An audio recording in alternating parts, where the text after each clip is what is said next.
Quem sou eu pra que o grande reino receba? Programa Mães Amorosas. Programa de responsabilidade do Ministério de Mulheres Evangélicas de Caetité.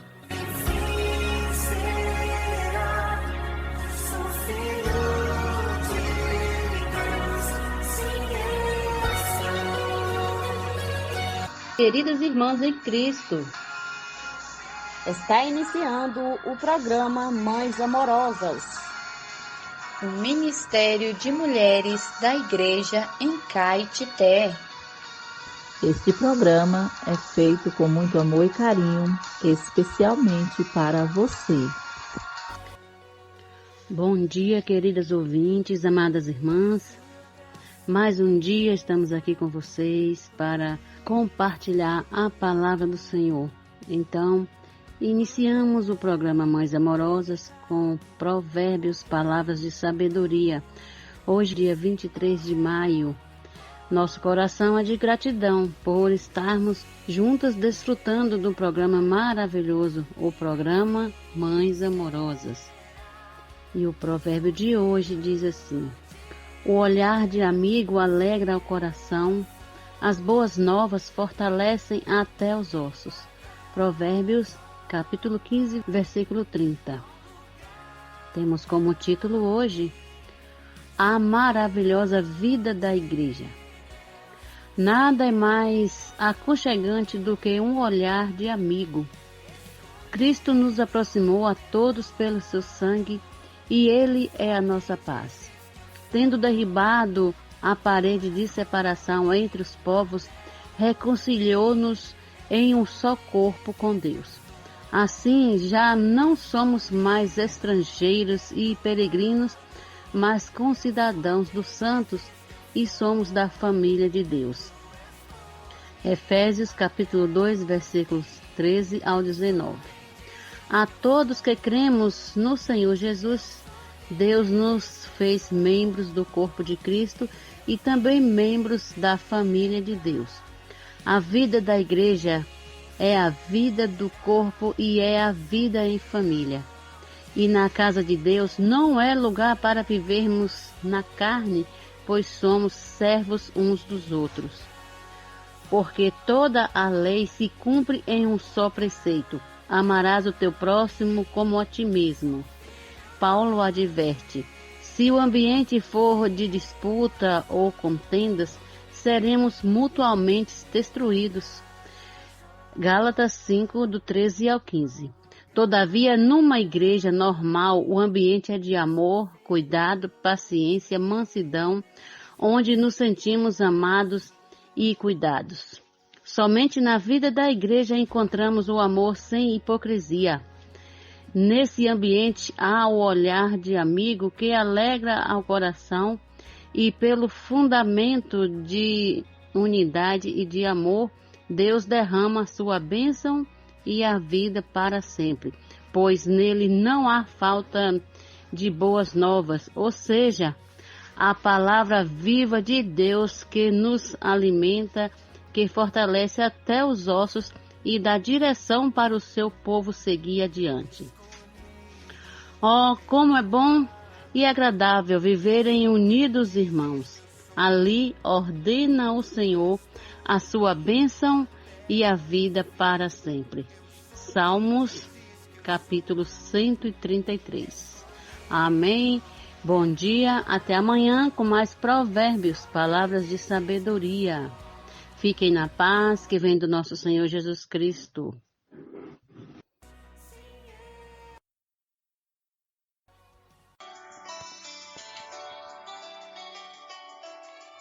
Alimento diário. Série Vida e Edificação. Autoria Pedro Dong. Leitura Maraísa Garcia.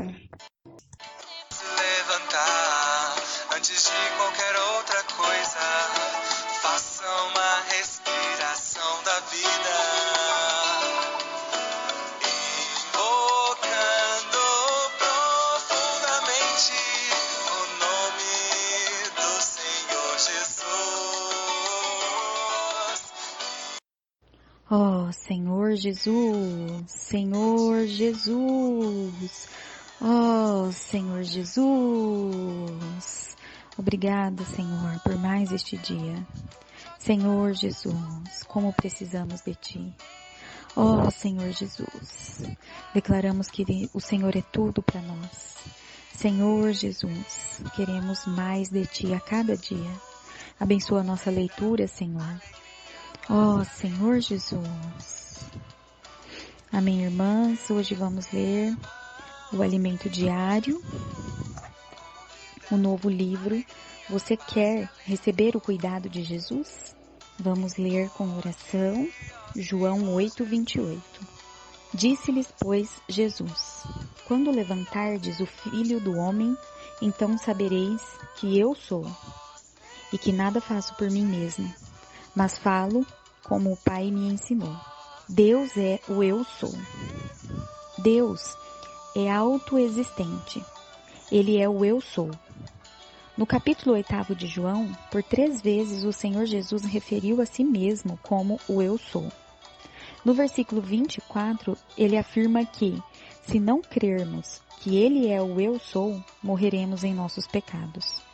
Continuando, ele disse que, quando fosse levantado, saberíamos que ele é o eu sou, e que nada pode fazer por si mesmo, mas fala como o Pai o ensinou. Por fim, no versículo 58, ele menciona: antes que Abraão existisse, eu sou.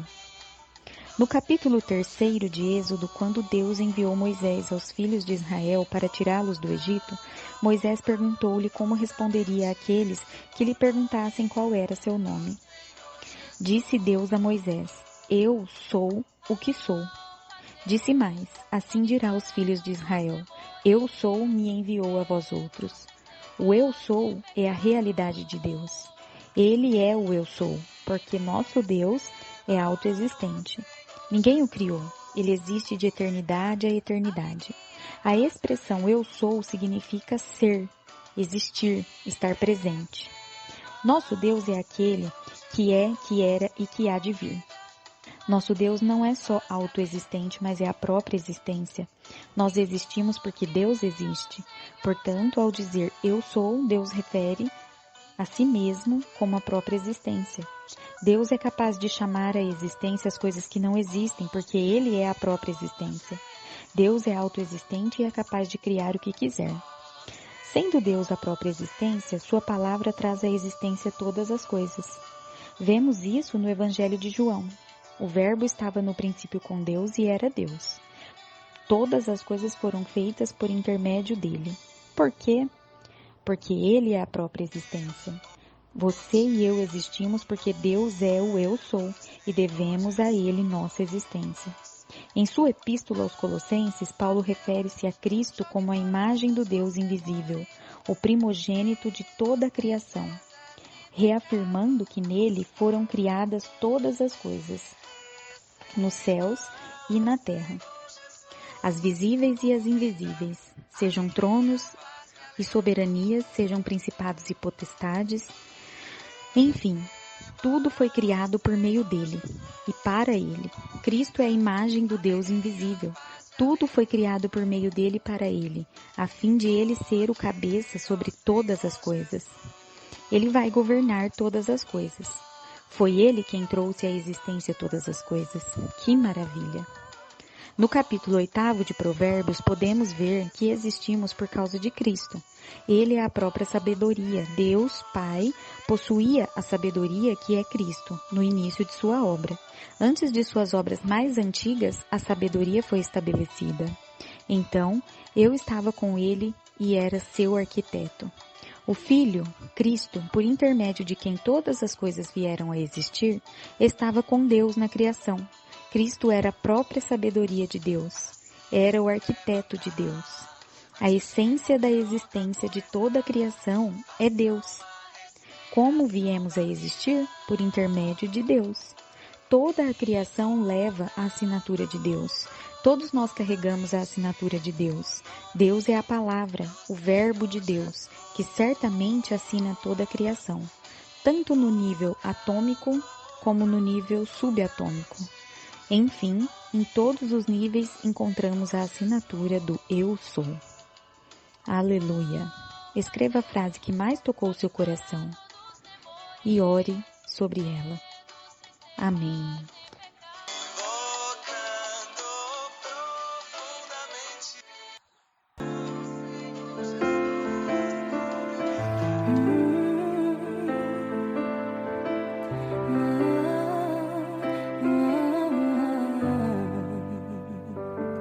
Tua sã palavra chove sobre mim e meu coração se abre para ti.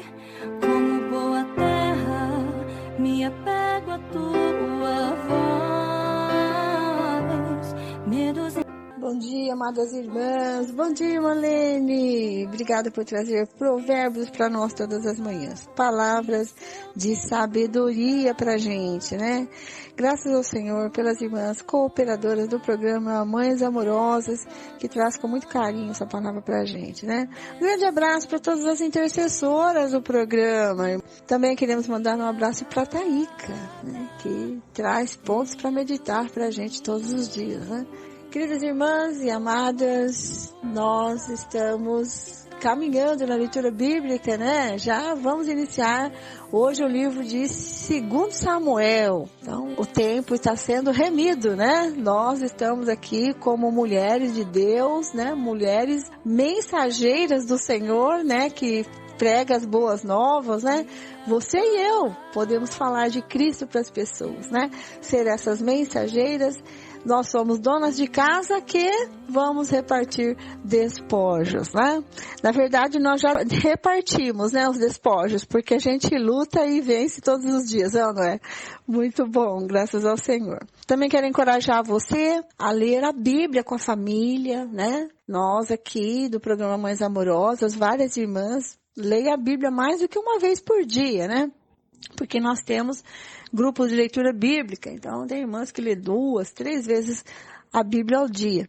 E você está ouvindo o programa hoje, mas também pode ler com a família, tá? Mulher virtuosa, onde é que você está?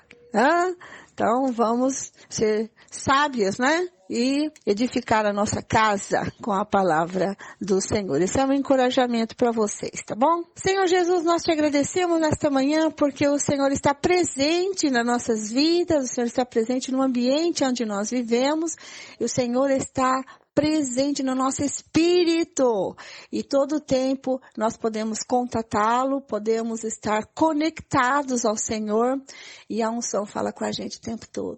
Senhor Jesus, muito obrigado por esse programa. Ó Senhor Jesus, o Senhor tem sustentado-nos financeiramente, o Senhor tem nos sustentado também com as irmãs, né, com a mão de obra desse serviço e também, Senhor, o Senhor tem nos sustentado com essa palavra tão rica que nos motiva a prosseguir. Continua falando conosco, obrigada pelos irmãos que ministram a palavra e nós aqui ruminamos os devocionais.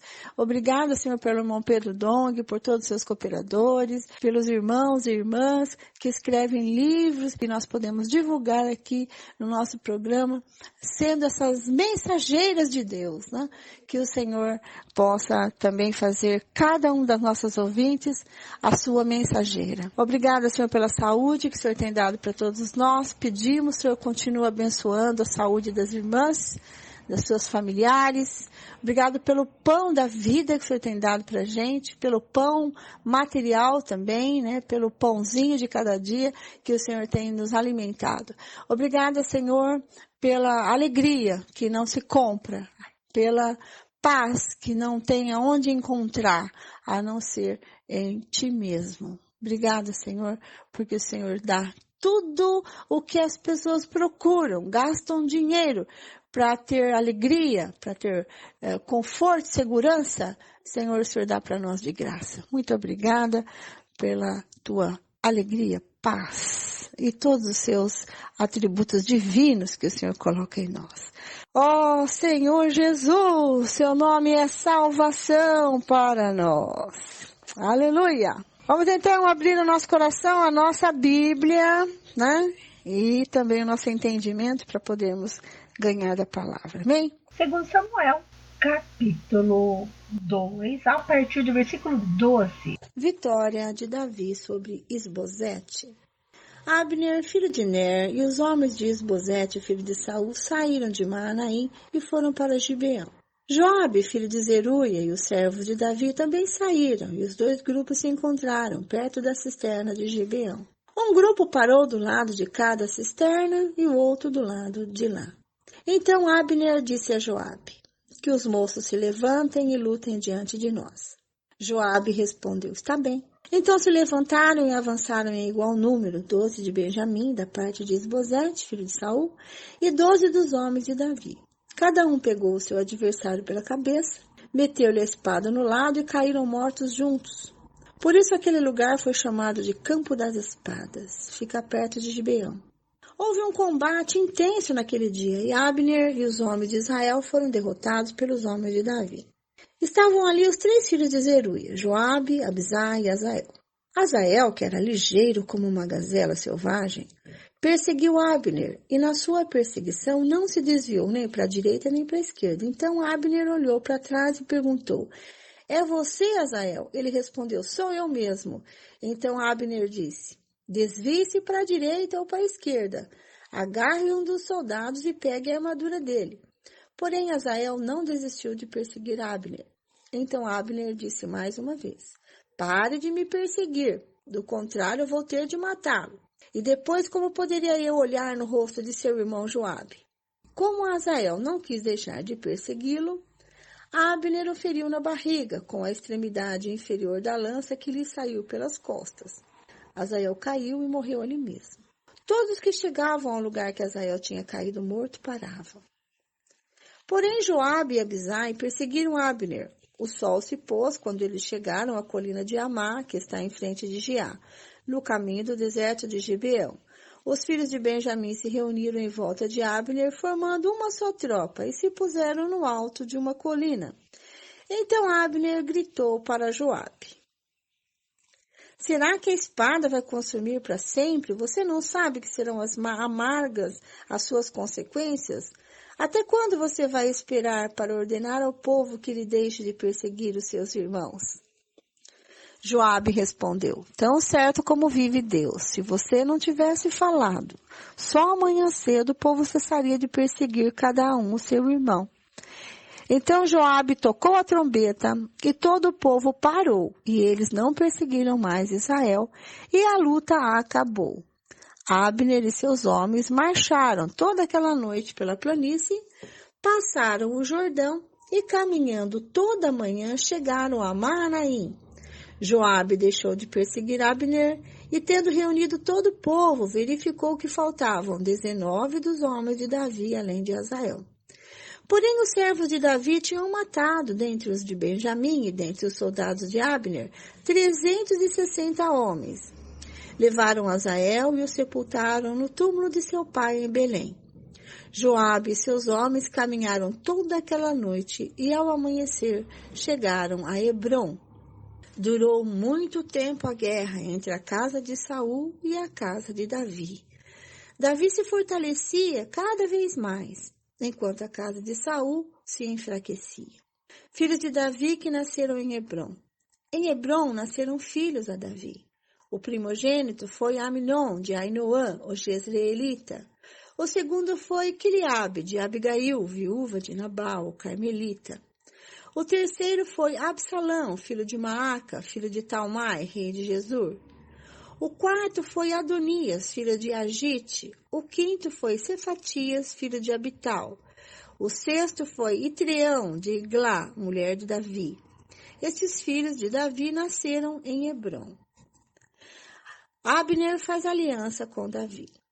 Enquanto durou a guerra entre a casa de Saul e a casa de Davi, Abner se tornava cada vez mais poderoso na casa de Saul. Saul teve uma concubina chamada Rispa, filha de Aiá. Isbosete perguntou a Abner: por que você teve relações com a concubina de meu pai?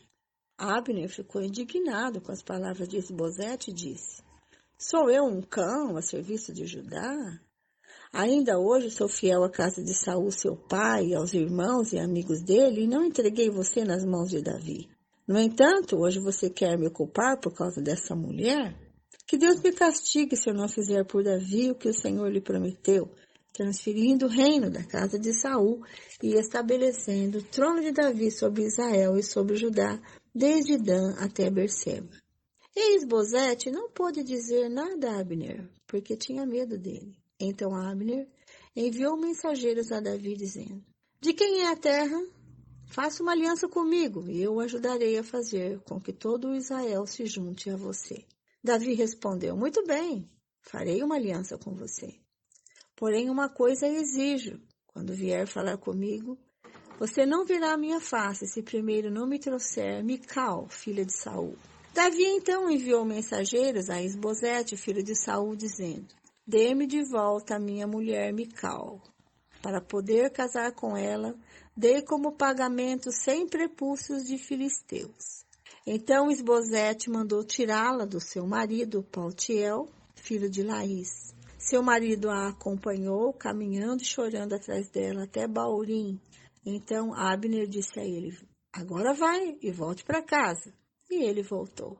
Abner falou com os anciãos de Israel, dizendo: no passado vocês queriam que Davi reinasse sobre vocês. Façam isto agora, porque o Senhor falou a Davi, dizendo: por meio de Davi, meu servo, livrarei o meu povo das mãos dos filisteus e das mãos de todos os seus inimigos. Abner falou também com a tribo de Benjamim, e então ele foi dizer a Davi, em Hebrom, tudo o que agradava a Israel e a toda a casa de Benjamim.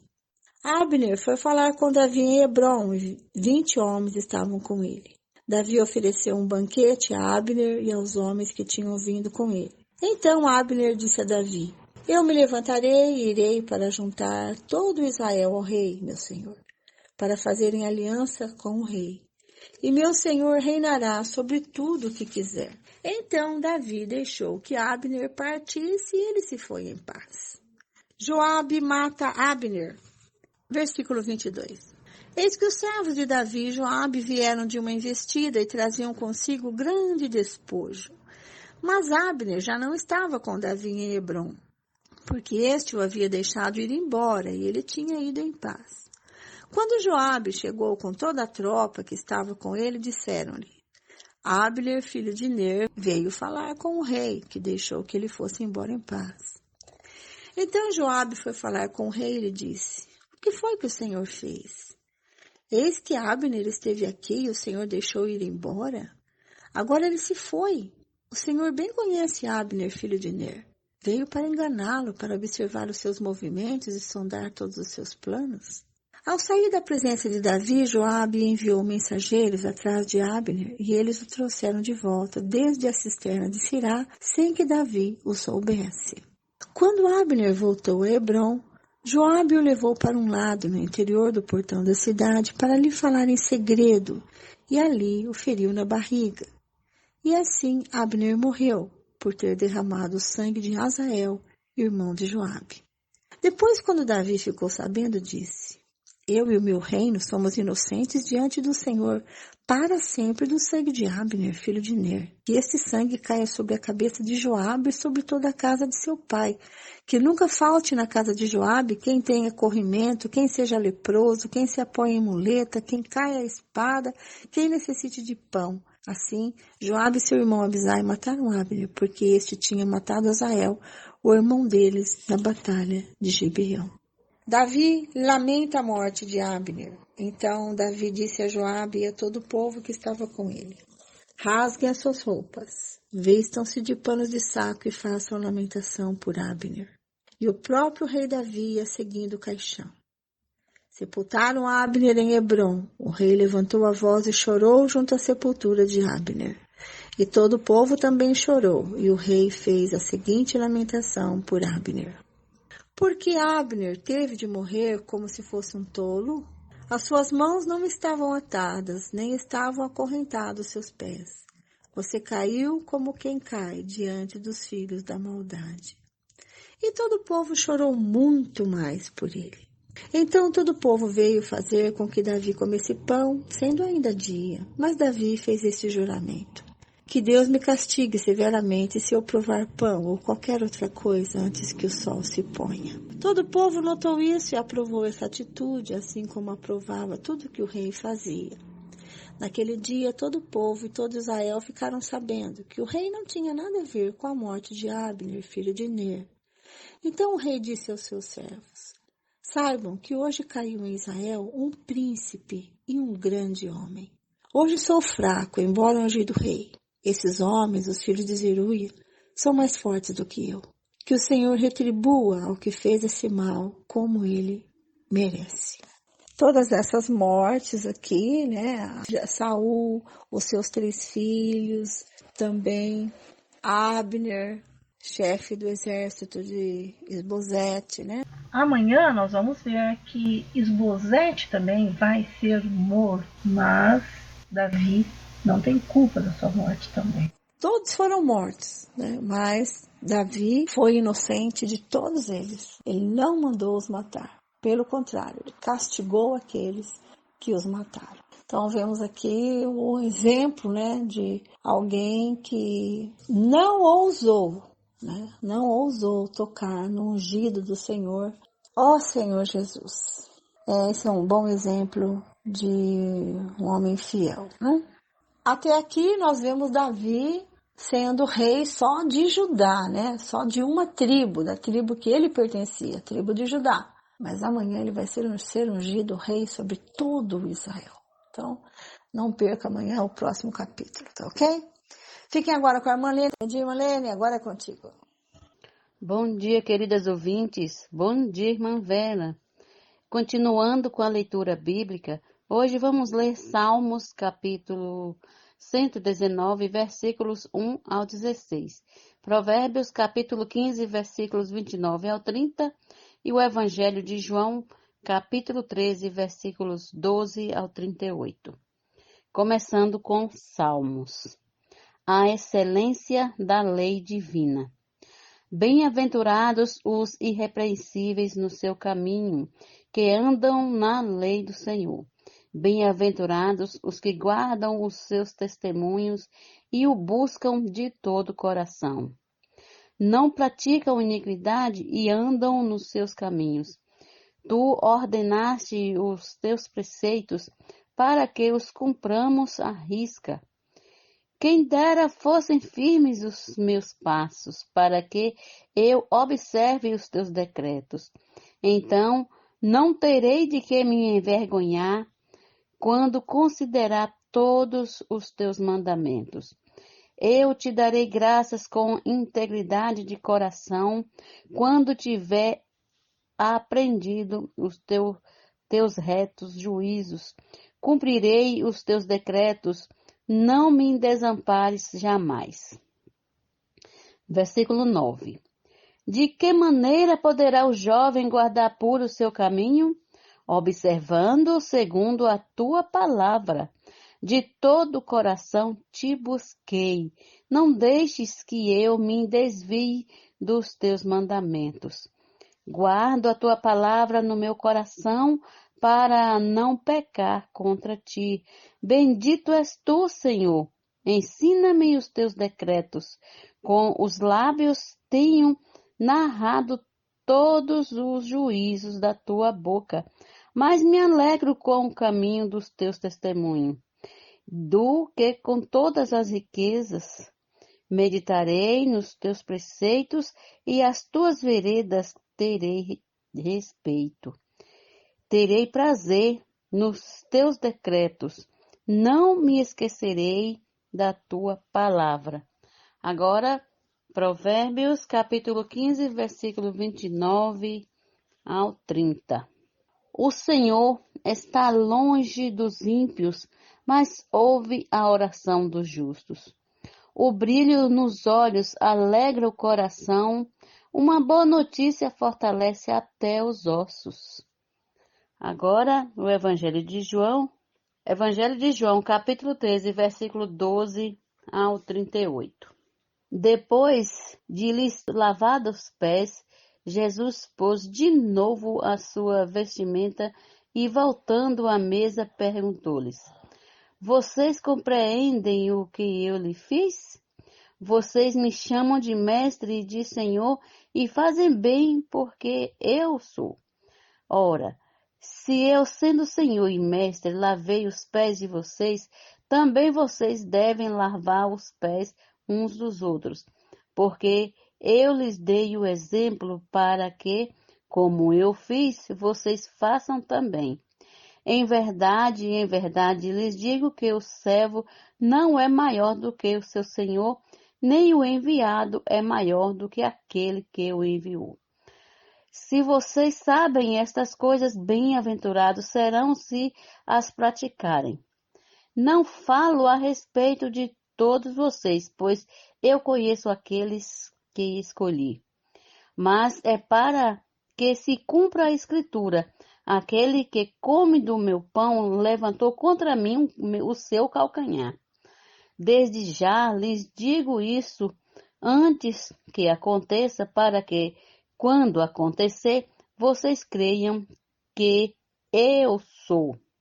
Em verdade, lhes digo, quem recebe aquele que eu enviar, recebe a mim, e quem recebe a mim, recebe aquele que me enviou. Depois de dizer isto, Jesus se angustiou em espírito e afirmou: Em verdade, lhes digo que um de vocês vai me trair. Então, os discípulos olharam uns para os outros sem saber a quem ele se referia. Ao lado de Jesus estava reclinado um dos seus discípulos, aquele a quem ele amava. Simão Pedro fez um sinal a esse para que perguntasse a quem Jesus se referia. Então, aquele discípulo, reclinando-se sobre o peito de Jesus, perguntou: Senhor, quem é? Jesus respondeu: É aquele a quem eu der o pedaço de pão molhado. Então Jesus pegou um pedaço de pão e, tendo-o molhado, deu-o a Judas, filho de Simão Iscariotes. E depois que recebeu o pedaço de pão, imediatamente Satanás entrou nele. Então Jesus disse: O que você pretende fazer, faça-o depressa.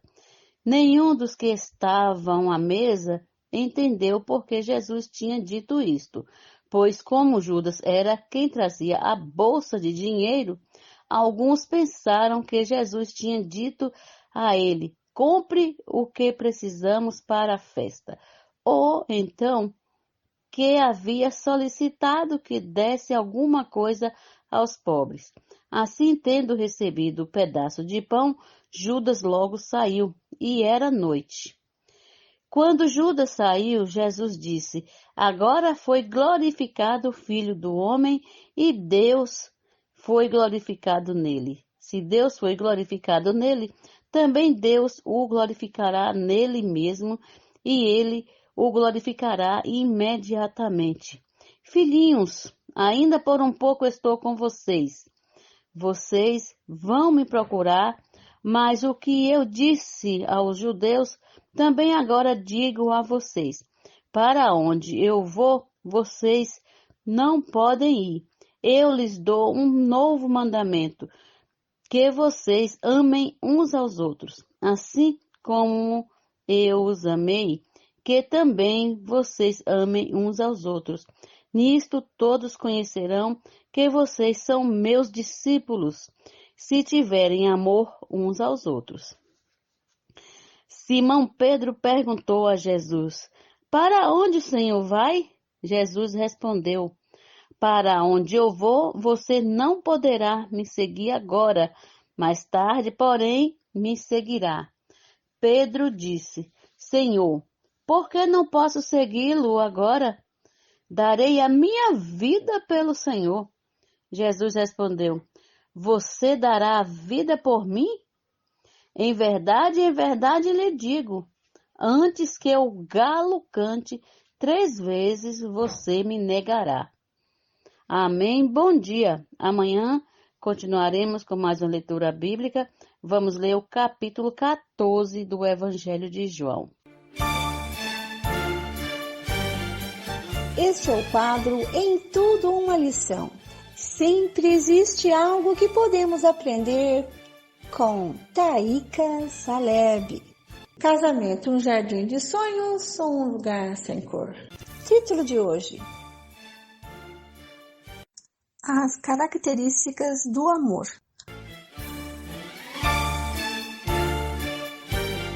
Recebam com carinho, Taíka Saleb. Na Bíblia temos a definição do amor. O apóstolo João definiu de maneira bem simples, dizendo: Deus é amor. Além da definição, ela nos dá também as características do amor verdadeiro, o exemplo de alguém que realmente ama. O amor é paciente, é benigno, o amor não arde em ciúmes, não se ufana, não se ensoberbece, não se conduz inconvenientemente, não procura os seus interesses, não se exaspera, não se ressente do mal, não se alegra com a injustiça, mas regozija-se com a verdade. Tudo sofre, tudo crê, tudo espera, tudo suporta. O amor jamais acaba. Segundo o que Paulo mostrou-nos nesses versículos, o amor é a expressão da vida de Deus. É o próprio Deus que alguém experimenta e expressa para os outros.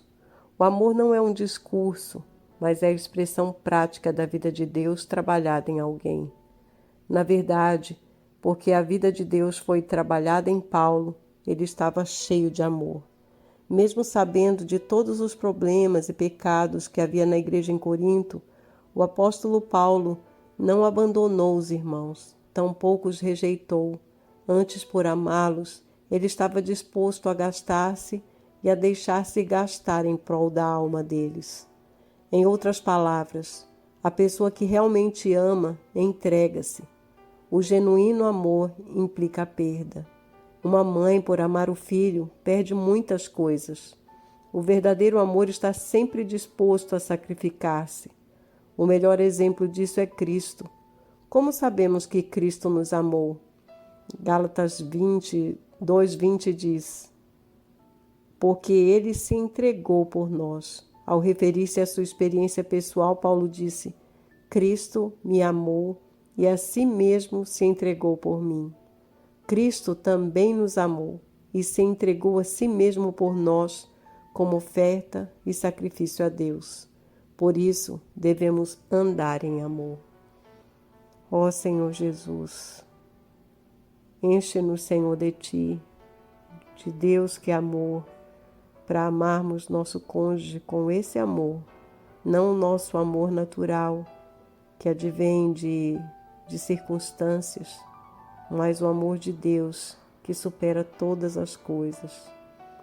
Enche-nos, Senhor, desse amor. Ó Senhor Jesus. Esse texto foi extraído do livro Casamento, um jardim de sonhos ou um lugar sem cor? Posso orar por você, orar com você, por sua vida, por sua família. Somos mulheres de oração. Posso orar por você? Posso orar por você, orar com você. Estamos recebendo no nosso programa a irmã intercessora Nilza Oliveira. Muito obrigada, irmã, pela sua colaboração com o programa Mães Amorosas. Vamos recebê-la com muito carinho. Obrigada, irmã, pela sua colaboração com o programa Mães Amorosas. Bom dia, amados ouvintes. Que o Senhor Jesus abençoe todos vocês nesse dia que se inicia. Que a paz do Senhor Jesus Cristo seja com todos vocês nesse dia. Hoje eu gostaria de desfrutar uma palavra que está em Marcos 2:17, que fala assim: tendo Jesus ouvido isso, respondeu-lhe: os sãos não precisam de médicos, e sim os doentes, e não vim chamar justo, e sim pecadores. Jesus espera que você reconheça sua fraqueza fragilidade, carências, doença espiritual. Enquanto você se coloca diante do Senhor como alguém forte, dizendo: eu sou forte, não preciso de ninguém, eu me garanto, como Ele poderá curar você. Mas para aqueles que nele crê e os que têm sede, eram que confia no Senhor. Ó Senhor Jesus, irmãos e amados ouvintes, devemos confiar no Senhor, entregar a nossa vida no Senhor. Ó Senhor Jesus, agora quero orar para vocês. Ó Senhor Jesus, nesse dia eu te peço por cada um desses ouvintes. Ó Senhor Jesus, vai de encontro com cada um que está ouvindo esse programa. Ó Senhor Jesus, entrego a nossa vida em suas mãos. Sabemos que o Senhor é um Pai maravilhoso. Ó Senhor Jesus, que cuide de nós. Senhor Jesus, guarda nossa família. Acampa seus anjos ao nosso redor. Ó Senhor Jesus, eu te peço por aqueles que se encontram no leito de um hospital. Ó Senhor Jesus, que o Senhor possa levar a cura, o Senhor possa nos salvar. Ó Senhor Jesus, fazendo isso, Senhor, pela palavra. Ó Senhor Jesus, fala conosco, como é importante saber. Ó Senhor Jesus, que o Senhor está sempre presente na nossa vida. Ó Senhor Jesus, seja com os jovens, seja com os adolescentes. Ó Senhor Jesus, aqueles da rede de cuidado. Senhor Jesus, que o Senhor possa levar a segurança, que eles possam vencer das tentações. Ó Senhor Jesus, cuidando deles, guardando. Ó Senhor Jesus, dando sabedoria. Ó Senhor, sabemos que os jovens estão avançando. Senhor Jesus, tem misericórdia de cada um. Abençoa nossos filhos, abençoa nossas famílias. Ó Senhor Jesus, eu te peço em nome de nosso Senhor Jesus Cristo. Ó Senhor Jesus, amém. Encerramos e agradecemos pelos nossos ouvintes, por mais um dia na sua presença. Ó Senhor, estaremos de volta amanhã, no mesmo horário, assim se o Pai nos permitir. Jesus é o Senhor. Bom dia. Amém.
É a terra enfim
De todo